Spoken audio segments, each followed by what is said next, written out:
Right, azvina kumira zvakanaka. Ndadzoka manje ndine Mambara Show.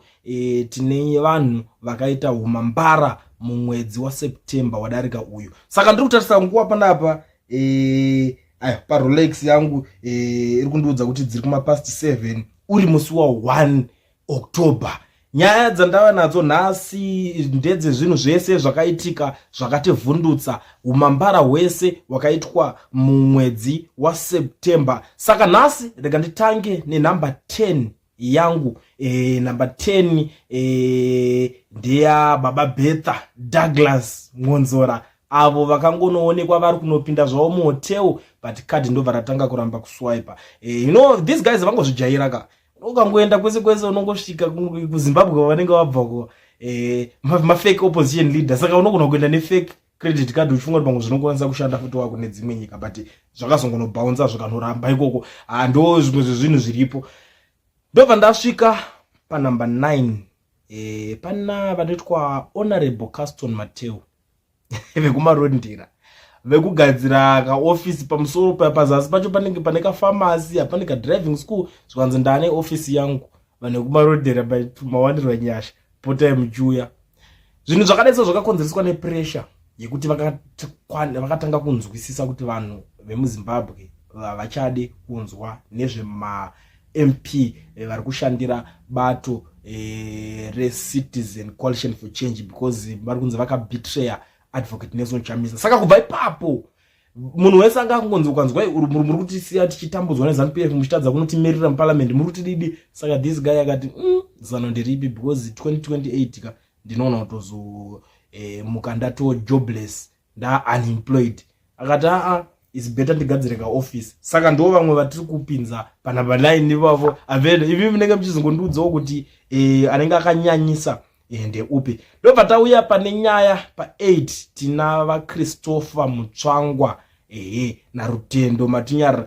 VaChristopher Mutsvangwa ndokubuda zvo zvikanzi Rutendo Matinyarara zvaari kuita zvindizvo musoro wake sati zvipinde tingapindira papi nyaya dzake dzaari kutaura dzeINSCO. Munongoiziva hondo yati Rutendo Matinyarara neINSCO zvichinzi mukutitengesera chikafu chine majimo watu hondo dzake dzaanenge achiita. Ende Rutendo Matinyarara ndiye the guy anozikanwa nekunzi hanzi ndiye akanorwisa kuti masanction abviswe kuZimbabwe. Saka achitaura kuti iye akatonyatsopuwa basa iroro neZANU-PF. Saka pabva pabudikirawo vaMutsvangwa vachitanga kutaura, panga pasangana vanhu vekuti uyo anga ari muZANU-PF than mumwewo. Saka ndo pakatanga kunetsa nyaya, ndobva patanga kubvarurana. Tikangoti aiwa uyai kuno kuti kuise pa line up pamambara ipapo. Ndobva tadzika takananga pa 7 pane chimwe chikomba naso chakubuda chichichikidzira Lady Mojo nhasi pa X. Anchase zita rake nhasi because anozotanga kuti kuliye ndikuta nezvangu koza ati vajere uchikidzira vanhu. Akabuda chitaura kuti hanzi kana ukaramba uchiita zvori kuita zvekushoropodza nyika yedu unosvika kuno kune warrant of arrest. Because bill riri kuti zvarinototaura tokwanisa tokusungisa. And I was like, bill ripi riri kutaurwa kuti azve bill risati ratombowo mutemo. I was like, okay, pamwe ndo masungirwa anoitwa vanhu nevanhu veZANU-PF, but zvakangonditira fani. So saka nava ndangoti aiwa Jonas is just a comedian. Aungachikidzira we comedian. Unotanga maverenga constitution musati marepresenta kudzungaira, unozotanga kutukisa ZANU-PF yako nzine vanhu vasina kudzidza apa wewe ndiwe unongowaita zvako zvinhu zvako. Saka tava tangoti aiwa regedza vapinde pamambara ipapo mambara. Tobva tadzika tiri ku 6. Pane vanoitwa vaDexter Nduna. That guy haana kumbograduate akangotoenda notenga gown rake ndokutomuka umba kwake makuseni ndobva atogeza vatopfeka gown vatoenda kuuniversity. Vamwe vana vachigraduate iyo ndokutanga kutostora mafoto vatoti thank you use it. Munhu wekuti akanyatsoratidza kuti akarerwa nepropaganda. Saka zvese zvaanenge akungoita anenge akubhiliva kuti aiwa propaganda inogona kungondibatsira. Oro kana kuti akazwa kuti ZANU-PF ine mbiri yekuriga akati tikangoenda takapfeka gown tinogona kungograduate esco tikangoriga ipapo zvikangoita munana mulanda. So aiwa ndio inonzi mambara zvokuti vana vanosara vachiti hameno baba vaenda kupi, baba vaenda noperekedza vamwe kana kuti baba vaita sei. Takatozvishayawo kuti panoonekwa sei ipapo, but tangoti aiwa gavabate zva opposition yavo number 6 yemambara. Tobva tapinda pa number 5. Ava vakavhura homba. Pane vanoitwa Honorable Tinoma Chakaire, Minister of Youth. vakavhura hombe ndove kutengera president Mnangagwa. President Mnangagwa nemunovaziva veZANU-PF kwakunovatengera truck yanzi happy birthday.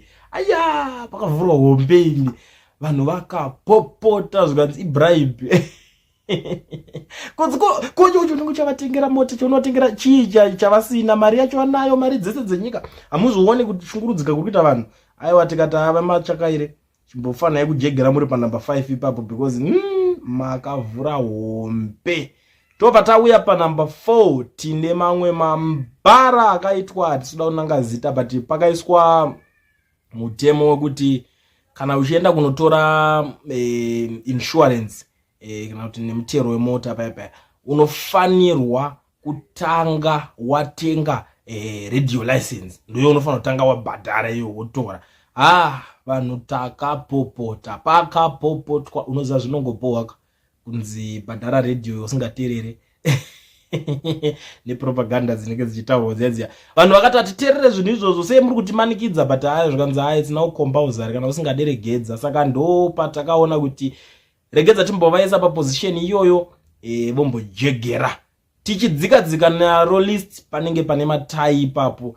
Pane vamwe vakangoti isusu takudzokera kuenda kuno joina ZANU-PF ndokubuda vachitambirwa Mnangagwa. Handichataura zvangu mazita kuti ndianani vanhu ivava but makavaona mese because tikada kutotora mazita avo vanozo political career yavo inozomuka. Ngavangogara vari musaga uda tongoti kune vanhu vanga vari vetripusi vakaita se vakanojoina ZANU-PF. Handiti that guy anozikanwa iye paikampena mazuva nanachambisa achitaura kuti inini ndingadzi ndichauya pamberi penyu ndoda kunokuvhoterai kana kuti ndoti ndasapota ZANU-PF nezera rangu ndichakuendesai kupi ndachembera.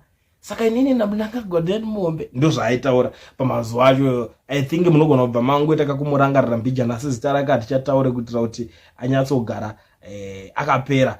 Unongoziva kuti vakomana vacho kana vatinge vatodaro vanongosiyiwa vachipera. Tobva tauya pane number 3 yedu pakavhurwa hombe apa. Aiwa apa pakavhurwa hombe muri kungovarangarira mese vayaka venewspaper aka vakomana vekunyora message yekuti rest and may his soul rest in peace vachitaura vaMnangagwa. Apo yanga iri message yaifanirwa kunzi makorokoto amhlope ndobva vangonyora kuti may his soul rest in peace. Tikati kochigwa asi vanhu ava everyday kumba kwavo kunogara kuchingwa chemunhu kana kuti mumusoro mevanhu ivavo.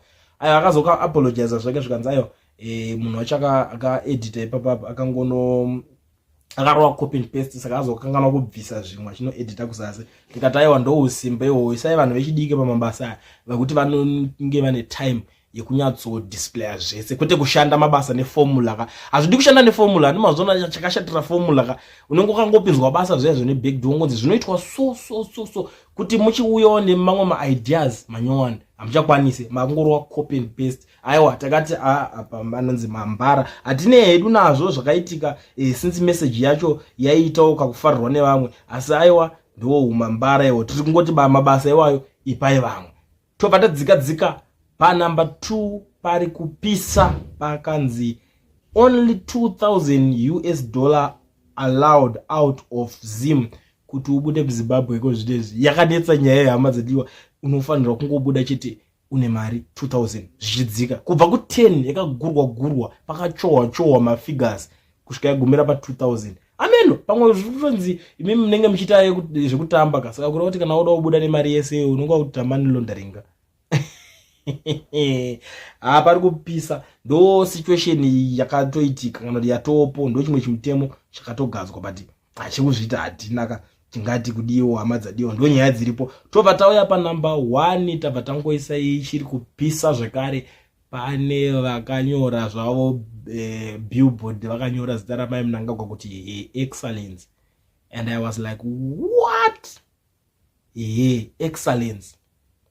Zvakatishamisa type yebootlicking yakaitwa ipapo hatina zera nayo hama dzadiwa but tikangotayo chekuita navo ndo hatina edu zvekuvaita. Asi hayo regedza tingotaura kuti haasa pamunoti munenge manyanyo kudherera kwacho era kovada after zvese marumazi pamwe tinenge tichida kunzwa takamuzwa kapa chinzi pane imwe street ida kutochipuwa zita takakotayo tichazoitaura nyaya yacho kana yaconfirmed.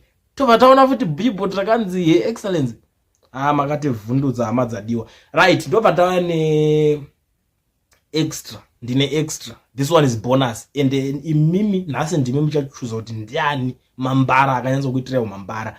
Extra yedu yatinayo pana vanotwa sewiki nochifayo vokubuda vachitengera Daisy Mutukudzi motikari. Vataura kuti ndatengera tuku saka Daisy ndiyo ikaonga kuti ndibva saka chibata mota. Paitwa controversy dzese idzodzo. It's like kuriwada kuti thank you nekushungurudza vana vaMutukudzi. Nekushungurudza vanhu because ukatobata nyaya yaka ikushungurudza maZimbabweans akawanda ndo vaipopota. Vaenda ipapo vasvika bada kungoda kwana kungonorira so akanoti kunyaya iri kutrenda unongoza that guy kanozvida kanyaya yekuti aramba achingotaurwawo ipapo akabva ngonotooneka mota kake ipapo vanoisa kafortune kake ka GD6 ndo situation iripo ndo nyaya yatoitika iko zvinezvi. Saka muri yeZimbabwe ameno ndisingaziviwo mambara wako panyaya pavanhu vese vetaisawa ndiani. Ndoda kutozivawo ndiudzewo kuti ndiani akanyatsokuitira mambara mumwedzi wa September. Inini ndangoti ndikudarika nepanapa ndingozivisa nemi zvinhu zvanga zviripo handiti. So you tell me what you think in the comment section. Usakangana kulike this video kuitira kuti ndigokwanisa kupindurana nezvinhu zvamunenge mataura.